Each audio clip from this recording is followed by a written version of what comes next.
เบ็ดลาวตลอดกาลเลยมันมือมันเนาะลงเลยไหมลอยเลยนะโอ้ยนี่ตัวนี้3 โลตัวนี้ตายลงไปไหมลงทั้งคุณแล้ว3 โลมันขาดเบ็ดนี่นะลงนะลงหน้ามานะต่อยเอ้ยจะไหนปลากับไปดอกลงรถเดี๋ยวลิ้นรถมันยังบ่เมื่อยอ้าวโอ้ยผู้ตักปลาสิเฮ็ดได้ข้าเจ้าบ่ลงหน้าพี่ลงพี่เ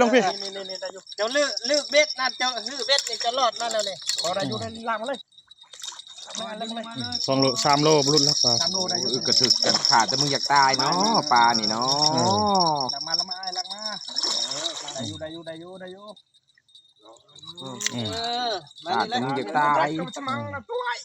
3 โล2 โลปลาย2 โล 5เบิดมื้อมื้อนี้แอะตลอดกาลนะมื้อนี้ฮู้แล้วกินยาวกู